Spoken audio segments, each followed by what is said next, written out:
Good morning, everyone. My name is Carolyn Hart Bennett, and I'm going to read to you from my book, Seven Sisters, the Voyage, today, Chapter 12. The saints were finally able to enjoy the warmth that had returned to their voyage as they scattered themselves around the deck to bask in the sun the next day.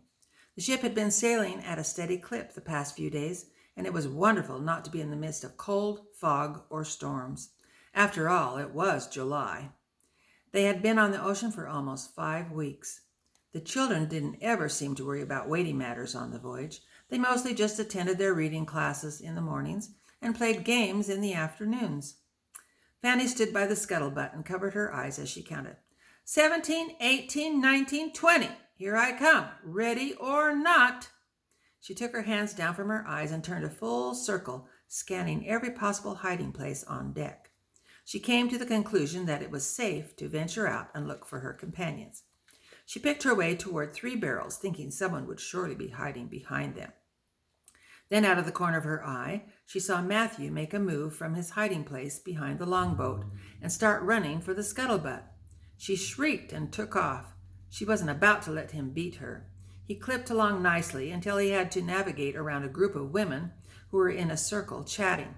He moved to the left to skirt them, but didn't see a toddler who had wandered into his path. He miraculously leaped over the little child by catching himself in mid-air and changing directions. The mothers were momentarily worried, but impressed with his agility as they chided, "Slow down, Matthew." Because of this tiny diversion in his route, Fanny was able to beat him by a few inches. 1, 2, 3, you're out, she shouted. "Criminy," Matthew griped as he bent over and tried to catch his breath. Fanny laughed victoriously.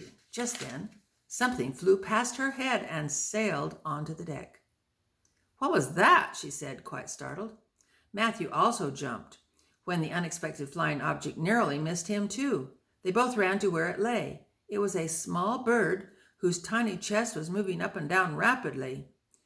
Fanny gently picked it up in her hand. "Will you look at this? Where did it come from?" Before Matthew could even speculate, Phoebe and 3 other children ran to the goal. "Free, free, free, free," they all laughed, touching the scuttlebutt.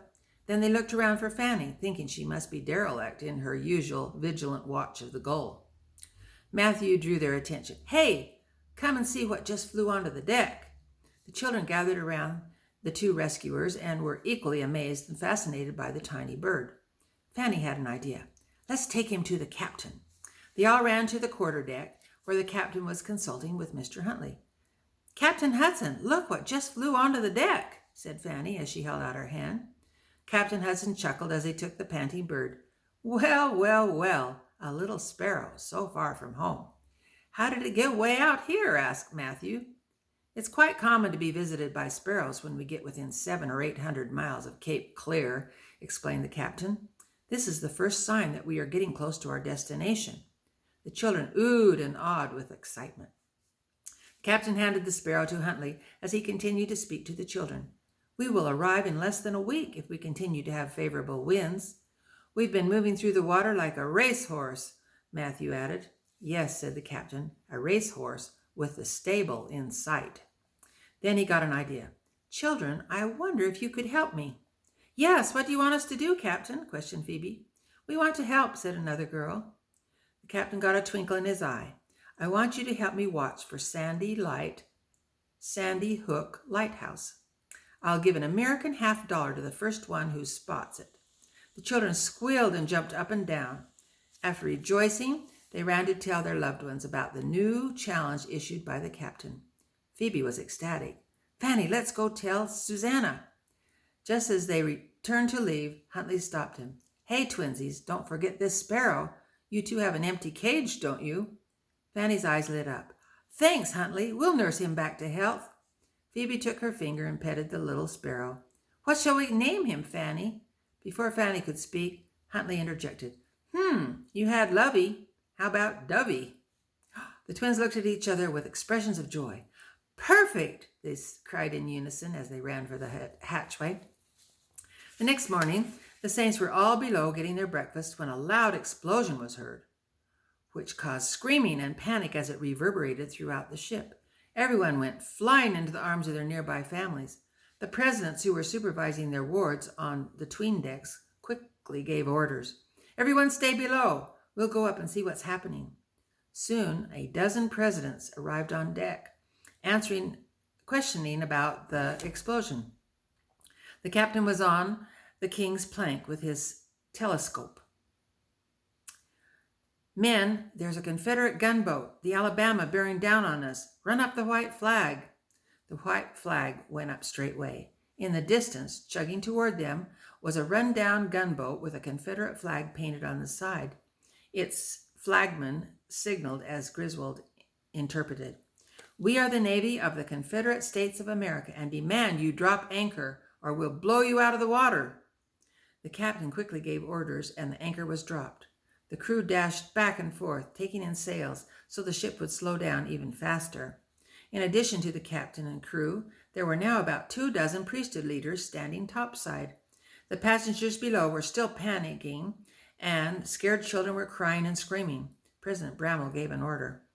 Presidents Sloan and Palmer, go down and tell the saints to quiet down. We are being intercepted by Southern pirates. It is imperative that we cooperate fully and not aggravate them in the least. Sloan and Palmer quickly disappeared down the hatchways. The next thing their flagman demanded to know was what kind of freight the Amazon was carrying. The captain turned to Griswold. Tell them our freight is Mormon immigrants. Griswold signaled back. The Amazon had now moved within shouting distance. Everyone topside could see scroungy-looking soldiers lining her deck, pointing rifles at them, and they could see 3 cannon turrets open with soldiers moving around behind them, ready to fire on command. The saints raised their hands above their heads. Say your prayers, you Mormons, came the booming voice through a blowhorn. You're all about to meet your Maker. Everyone on deck was trapped by fear, but President Bramwell didn't show it as he stepped to Captain Hudson and indicated that he wanted to use the horn. The captain was reluctant to hand over any part of his authority to President Bramwell, but he knew Bramwell's wisdom and common sense had solved more than one problem on the voyage thus far, so he relinquished the horn. Good morning, Admiral. Isn't it a beautiful day? Said Bramwell, as though he were greeting his best friend at a church service. May I present myself? I am the president of this fine company of Mormon saints. William Bramwell, and your name? The Admiral snarled. Admiral Thornton, although it won't make any difference to you when you're dead. Bramwell's voice cajoled. Admiral Thornton, I am sure you are a sensible man and don't want to do anything you might regret. I don't think ridding your ship of a few dozen Mormons will make me lose very much sleep, he said, as he and his soldiers snickered. Bramwell kept on. Yes, that wouldn't cause many repercussions with the United States or the British Empire. Who cares about a few dozen Mormons, right? But what would you say if there were more than that? I'd say produce them, challenged Thornton. We can take care of all you've got on board, and while we're at it, confiscate a first-class ship for transporting supplies through the blockade. President Bramwell turned and spoke to the president standing by each of the hatchways. Presidents, will you have the rest of the freight come up from below deck and prepare to meet their executioners? The president slipped down the hatchways and yelled, Come up quickly, everyone, quickly! The saints boiled up the stairs and moved hastily to fill every available space on deck, all 800 of them. Thornton and his men looked chagrined at the rapidly multiplying Mormons. Bramwell then spoke through the horn. Are you prepared, Admiral Thornton, to slaughter 800 men, women, and children from 5 different countries who are unarmed and innocent of any crime, real or imagined? Admiral Thornton realized he needed to amend his decision. He quickly consulted with his officers for a few moments. Then he turned, and through his horn, he spoke in an agitated voice. After careful evaluation of the situation, the Confederate States of America, represented by the Alabama, authorizes the Amazon to proceed on her journey without further disruption. Bramwell turned to the company. 3 cheers for the Alabama! Hip, hip, hooray! Hip, hip, hooray! Hip, hip, hooray! They all yelled with grateful relief. The defeated admiral cursed loudly to his crew as they chugged away. He was disappointed that his plans to command the Amazon had been thwarted. He turned to the men around him and with bitterness uttered, If I could have gotten away with it, I'd love to have blasted those Mormon heretics out of the water, if for nothing more than that damnable cheer we just had to listen to. As the Alabama sped away, everyone on board the Amazon was grateful that their ship was still in one piece, and that they were too. The captain caught Brammel's ear. "You've managed to divert another tragedy, President. I thank you." "It looks like there is safety in numbers," said Brammel, shaking Hudson's hand. Then, as the captain walked away to his cabin, Brammel turned to his two counselors.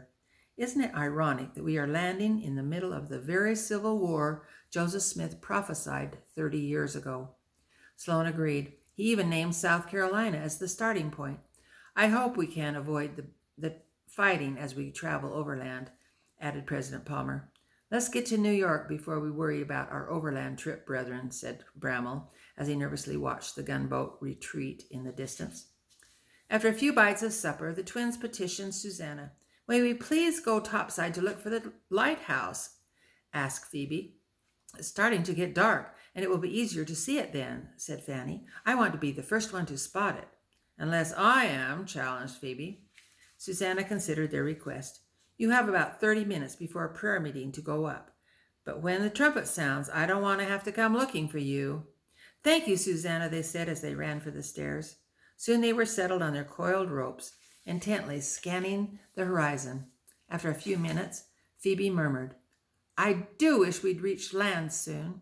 Fanny responded, "I've seen lots of tiny specks in the distance today, but they've always turned out to be ships or flying fish or mermaids coming up to look in mirrors." Phoebe couldn't help but laugh as she looked over at Huntley and remembered their terrifying mermaid experience. Then she noticed he was intently looking at something through his telescope. "Fanny, see how Mr. Huntley keeps looking through his spyglass? Maybe he's spotted something." The twins ran over to him and Fanny questioned, "What do you see, Mr. Huntley?" Huntley put the glass down and studied the expectant look on the twins' faces. He knew what they wanted, so he began rubbing his eyes. "Well, my eyesight is kind of bad. Maybe you better take a look," he said. Fanny snatched the glass before Phoebe could and looked through it in the same direction Huntley had been gazing. She moved it a little to the left and then to the right. "Oh, I see a light! I see a light! Is it Sandy Hook Lighthouse?" she cried excitedly. Huntley took the glass back and looked again. "By George, it is Sandy Hook!" Phoebe looked next and joined Fanny, squealing. Fanny then took off running toward Captain Hudson, who was standing by the helm. "Captain, Captain, I spied the lighthouse first." Right on her heels, Phoebe grabbed her arm. "Hold it, little sister. Don't forget, I pointed out Huntley to you." The captain could see he was going to have to mediate. "Well, good for both of you. Here's a $50. Can you share it?" The twins were thrilled. "Yes, Captain. Thank you." "Look, everybody," Fanny yelled. "That tiny light over there. It's Sandy Hook." Everyone on deck ran to the bulwark to try to see the light. "I see it." "Where?" "Oh, yes." The saints cheered, whooped, hollered, and hugged each other. The word spread quickly to the lower decks, and the rest of the saints came running up. Hats were tossed for joy, and everyone chanted, "America, America, America, America." Tears streamed down their faces as overwhelmed saints felt the relief of finally reaching their destination. All 7 sisters were now on deck, letting their emotions go. Susanna hugged the twins as she congratulated on spying Sandy Hook first. Then, without thinking, she turned to her left and saw Marcus nearby. She threw her arms around him, and they jumped up and down together. He was as thrilled as she was about their arrival. Suddenly, Susanna realized what she was doing and broke apart. "What's the matter?" asked the worried Marcus. "I'm sorry," she said. I was just a bit forward." "Don't apologize. This is a celebration. After that storm we just went through, I was wondering if we'd ever see land again." Susanna put a big smile on her face. "You know, I think you're right. This is probably the most excited I've been in my entire 18 years, 10 months, and," calculating on her fingers, 12 days. Then she threw her arms around Marcus, and they resumed jumping up and down, celebrating. Lavinia wept openly as she hugged Caroline and Eleanor. "Praise to our Father in heaven for leading us safely across the trackless ocean to the land hallowed by him to bring forth his work in the latter days." "Oh, Lavinia, can't you just say you're glad to be here?" ribbed Caroline. It's just that I'm so thrilled with the prospect of planting my feet on terra firma once more." Eleanor was overcome with laughter. "Lavinia, you're priceless." President Bramwell finally took Matthew aside and instructed him to play the signal for silence. It took about 20 seconds to bring the company to order. "Brothers and sisters, I have the pleasure of announcing that we can stay up on deck a little longer tonight." The company cheered some more before quieting down for the next part of the announcement. "I think we'd better have some music and dancing to celebrate our arrival. I'm sure none of us could possibly go to sleep just yet." The saints continued rejoicing, and before long, the band was set up and playing all their favorite dance tunes. With all the activity going on, no one noticed Lizzie as she moved around the deck to where Alfie was standing. "Well, we made it. We're here," she said as she approached him. Alfie grabbed her hand and dragged her away from the others behind the captain's cabin, where he kissed her passionately. Then, breaking apart, he looked into her eyes intently. "Have you decided to go to Utah, or to stay with me and go to San Francisco?" Lizzie was in turmoil. "This is the hardest thing I've ever had to decide, Alfie," she said as she turned and walked to the bulwark. "My sisters have treated me like I'm somebody special instead of a street scamp from the London slums. We've been through so much together. They expect me to travel the whole way to Utah with them." Alfie took her by the shoulders and turned her around. "Lizzie, if you come with me, I swear you'll see them again." "How can you make that happen?" "We'll sail around the Horn up to Frisco and work the gold fields for a few years. And when we strike it rich, I promise I'll take you to Salt Lake City." Lizzie felt like she was being torn in two. "Oh, Alfie, I wish I could go both places, but I signed a contract, and I choose Zion." She sighed as she put the treasured gold nugget back into his hand. Alfie looked at the nugget and then into Lizzie's tear-filled eyes. His expression slowly hardened and then turned to a look of contempt. Without another word, he turned and walked coldly away. Lizzie was floored by Alfie's reaction. She suddenly felt vacant, and sinking to the deck, she began sobbing into her skirt. The happy celebration, however, continued for almost another hour before the signal was sounded for bedtime. Phoebe pleaded with President Bramwell. "Can't we please remain on deck a little longer, President?" Bramwell raised his voice for all to hear. "I promise you that tomorrow you will see something much grander than a lighthouse." Everyone cheered. He continued, "We all need to get our rest. Tomorrow will be an exciting and busy day, but before we retire, let us thank the Lord in song and prayer for our safe arrival in this, the land of our inheritance, the United States of America." George Careless stepped front and center. "Brothers and sisters, we have probably awakened every citizen in Sandy Hook, New Jersey tonight. Let us see if we can lull them back to sleep as we get ready to retire." The saints sweetly sang the calming strains of the hymns as Lavinia sang a heavenly descant. "Now the day is over, night is drawing nigh, shadows of the evening still across the sky. Jesus, give the weary calm and sweet repose. With thy tenderest blessing, may our eyelids close." The company closed their eyes right on cue, and President Tippett offered a reverent closing prayer that brought renewed tears of gratitude to everyone. Then they moved quietly down the hatchways and prepared for bed, many of them still humming the melody of the calming hymn. Most of the saints quickly settled down in their berths, but there was no settling down for the twins. They would shut their eyes for a few minutes, and then their eyes would fly open, and they would start giggling. After several attempts and failures, Susanna nudged them. "Will you two settle down?" Fanny couldn't stop giggling. "Susanna, this is worse than trying to go to sleep on Christmas Eve." 10 times worse," said Phoebe. The next morning, true to cause and effect, it was particularly hard for Susanna to rouse the twins out of bed. "Wake up, twinsies. We'll be late," she said as she tugged at their covers. On the deck, only a few of the crew were visible, and they seemed to be preoccupied with an iron grate that they were hooking up to several overhead lines. Eleanor came up through the hatchway first, directing Presidents Tippett and Sloan to be careful as they helped Titus up the stairs in his makeshift splint.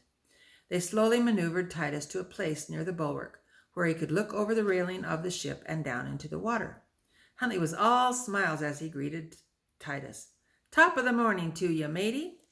"Thank you, Huntley," Titus said as he situated his leg in a more comfortable position. "Glad you could come to my baptism," grinned Huntley. Titus chuckled. "I'm here to make sure they don't drown you." Huntley joined in the laugh and then added, "How does your leg feel?" "This is a pretty good splint," he said, tapping it lightly. "My leg feels very secure." "We didn't want Titus to miss out on all the excitement of your baptism and are coming into New York City on the same day," Eleanor said as she adjusted the pillows behind Titus's back. "Yes, I'm tired of missing all the excitement around here," said Titus. "You missed some rebels who threatened to blow us out of the water 2 days ago," Griswold said. Titus looked concerned. "I heard the warning shot. It was so loud and close, I thought I was about to meet my maker." This caused all the sailors to laugh. Alfie spoke up.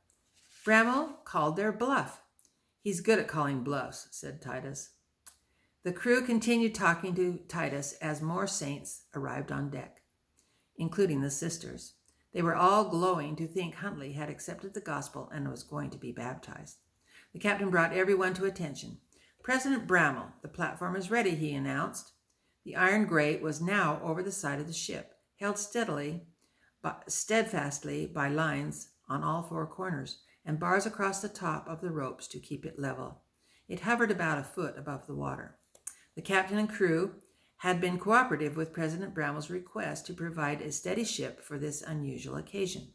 The sails were brought in, and the anchor dropped for 30 minutes only. "We are pleased that Brother Horatio Huntley has requested baptism into the Church of Jesus Christ of Latter-day Saints," said President Bramwell. "He has asked that Elder Marcus Fielding baptize him this morning. Are you ready, Mr. Huntley?" Huntley hesitated. "Not quite," he said as he scanned the smiling crowd. Everyone's smile quickly dissolved. They wondered if he was backing out. Huntley continued, "Before we get started, I just want to thank 2 little girls who planted a desire in me to learn about Jesus Christ and his plan for us." The twins smiled and wiggled with delight. They were the ones who arranged to have Elder Fielding answer all my questions about the principles of the gospel. I want to say thanks to him too. And oh, one more thing. I know that Jesus is my Savior. Now I'm ready." The audience renewed their smiles and pattered their pleasure that Huntley had the faith to go on. The saints gravitated to the bulwark, so Huntley and Marcus climbed down a rope ladder to the grate. When they were well balanced and holding onto the ropes, some crew members slowly lowered the grate down into the water until the water came up to Huntley's waist. The rest of the crewmen climbed up the ratlines to get a better look at what was taking place. Then Marcus maneuvered Huntley into the right position, raised his right arm to the square, and after a short baptismal prayer, supported Huntley behind the neck and dipped him down until he was completely under the water. When he arose out of the water, everyone clapped and cheered. Huntley beamed all over as he wiped his face and slicked back his dripping hair. The saints burst into spontaneous singing. "The Spirit of God like a fire is burning. The latter-day glory begins to come forth." The saints gathered around Huntley as they sang the chorus. He grinned and turned to a complete circle to acknowledge them all. "Let glory to them in the highest be given, henceforth and forever. Amen and amen." While everyone clapped, he made his way to the twins, who gave him a big hug until they realized he had gotten them all wet. Then they squealed with laughter. His next stop was to shake hands with Titus.